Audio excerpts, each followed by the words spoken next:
যখন কাপড়টি সরানো হলো, অবিনাশের পায়ের তলার মাটি সরে গেল। সেটি ছিল তার সেই ১ বছর আগের ভেঙে যাওয়া পাথরটি।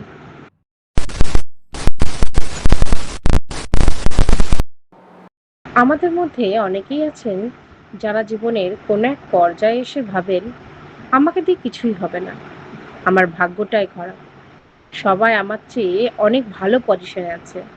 কিন্তু আপনি কি জানেন, একটা ভাঙা পাথরও কখনো কখনো পৃথিবীর সবচেয়ে মূল্যবান সম্পদে পরিণত হতে পারে। আজ আমি আপনাদের এমন এক যুবকের গল্প শোনাবো যার জীবন আপনার চিন্তাভাবনা চিরতরে বদলে দেবে। তার আগে বন্ধুদের অনুরোধ করব, ভিডিওটি লাইক করে চ্যানেলটিকে সাবস্ক্রাইব করে নোটিফিকেশন বাটনটাকে অন করে নিন, যাতে ভবিষ্যতে এই ধরনের মূল্যবান ভিডিও আপনি পেতে থাকেন। অনেক বছর আগের কথা, একটা পাহাড়ি গ্রামে অবিনাশ নামের একজন তরুণ ভাস্কর বাস করত। পাথর কেটে সুন্দর সুন্দর মূর্তি তৈরি করাই ছিল তার কাজ। অবিনাশের হাত ছিল জাদুকরি। সে সাধারণ একটি পাথরকেও খোদাই করে জীবন্ত রূপ দিতে পারত। কিন্তু অবিনাশের মনে কোনো শান্তি ছিল না। সে সবসময় নিজেকে অন্যের সাথে তুলনা করত। পাশের শহরের বড় বড় ধনী ভাস্করদের বিলাসবহুল জীবন দেখে সে ভাবত, ভগবান বোধহয় আমার ভাগ্যটা ভাঙা পাথর দিয়ে তৈরি করেছেন। আমি এত কষ্ট করি, তাও কেন আমার মূর্তি কেউ চড়া দামে কেনে না? এই চরম হতাশার ক্ষোভ তাকে আস্তে আস্তে গ্রাস করে নিচ্ছিল। একদিন অবিনাশ পাহাড়ের জঙ্গল থেকে একটি বিশাল ধূসর রঙের পাথর খুঁজে পেল। পাথরটি ছিল অসাধারণ। সে মনে মনে ভাবল, এই পাথরটি দিয়ে আমি আমার জীবনের সেরা মূর্তিটি করব। এটি বিক্রি করে আমি অনেক ধনী হব। সেদিন রাত থেকেই অবিনাশ খাওয়া দাওয়া ভুলে দিনরাত এক করে পাথরটি কাটতে শুরু করলো। হাতুড়ি আর বাটালের প্রতিটি আঘাতে সে তার মনের সমস্ত স্বপ্ন আর আকুলতা ঢেলে দিচ্ছিল। দীর্ঘ ১ মাস কঠোর পরিশ্রমের পর মূর্তিটি প্রায় শেষের দিকে। আর মাত্র একটি শেষ আঘাত বাকি, যা মূর্তির চোখ দুটিকে ফুটিয়ে তুলবে। অবিনাশ পরম যত্নে হাতুড়িটা তুলল এবং বাটালের উপর আঘাত করল।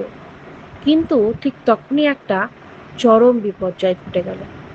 পাথরটি ভেতরে একটি সুপ্ত ফাটল ছিল, যা বাইরে থেকে দেখা যায়নি।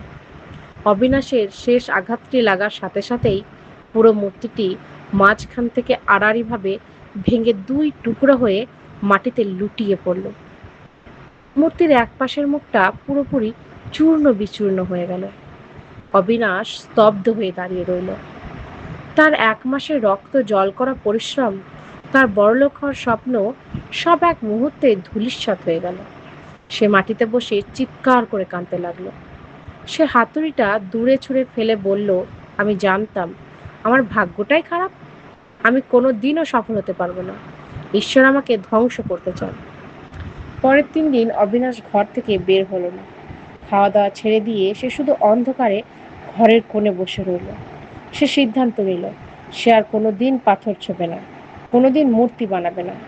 ৪র্থ দিনে সে গ্রাম দিয়ে এক বৃদ্ধ সন্ন্যাসী যাচ্ছিলেন। অবিনাশের ঘরের দরজায় ভাঙা মূর্তিটি পড়ে থাকতে দেখে তিনি থমকে দাঁড়ালেন। তিনি ঘরের ভেতর ঢুকে অবিনাশকে বললেন, বাবা, বাইরে এই অপূর্ব শিল্পকর্মটি কার? আর এটি এভাবে ভেঙে পড়ে আছে কেন? অবিনাশ চোখ তুলে তাকালো। তার চোখে তখনও জল। সে ক্ষোভের সাথে বলল, ওটা কোনো শিল্পকর্ম নয়, ওটা আমার ব্যর্থতার প্রমাণ। ওটা একটা ভাঙা পাথর, ডাস্টবিনে ফেলার যোগ্য ওটা। বৃদ্ধ সাধু মুচকি হাসলেন। তিনি ভাঙা টুকরোগুলোর কাছে গেলেন এবং গভীর মনোযোগ দিয়ে তা দেখলেন। তারপর অবিনাশের দিকে তাকিয়ে বললেন, তুমি ভুল দেখেছো যুবক। ভাঙা অংশটার দিকে তাকাচ্ছ বলেই তুমি এর আসল সৌন্দর্য দেখতে পাচ্ছ না। এই ভাঙা টুকরো দুটির ভিতরে আমি এক অদ্ভুত সম্ভাবনা দেখতে পাচ্ছি।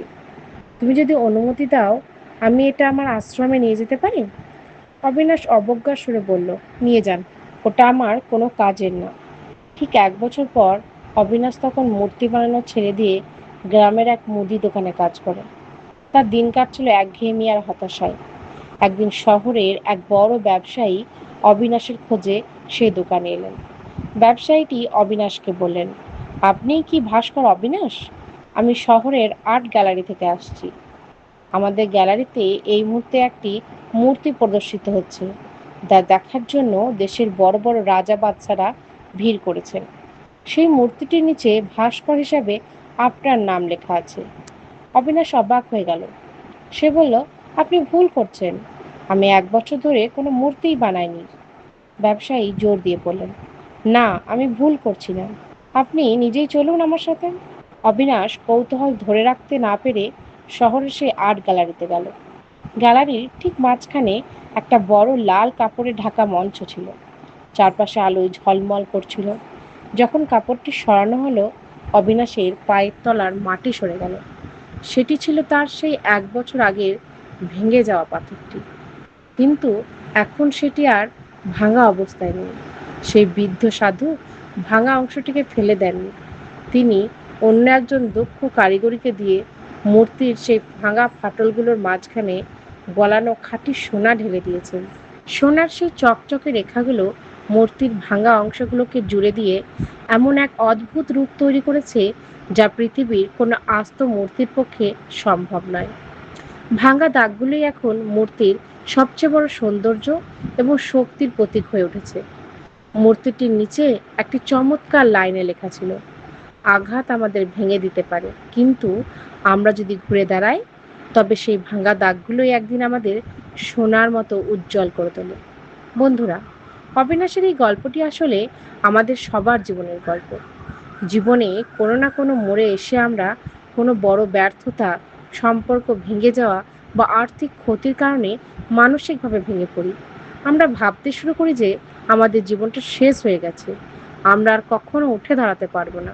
কিন্তু মনে রাখবে, ঈশ্বর বা প্রকৃতি যখন আমাদের উপর বড় কোনো আঘাত হানেন, তখন তিনি আমাদের ধ্বংস করতে চান না, বরং আমাদের ভিতরের অহংকার, অলসতা আর ভুল চিন্তাভাবনাকে ভেঙে ফেলে।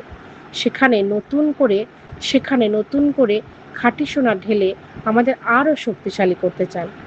ব্যর্থতা মানে জীবনের শেষ নয়, এটি কেবল একটি নতুন এবং আরও সুন্দর শুরুর ইঙ্গিত। আপনার জীবনের ফাটলগুলোকে লুকিয়ে রাখবেন না বা সেগুলোকে নিয়ে আফসোস করবেন না। সেই ফাটলগুলো থেকেই আপনার অভিজ্ঞতার আলো বের হয়।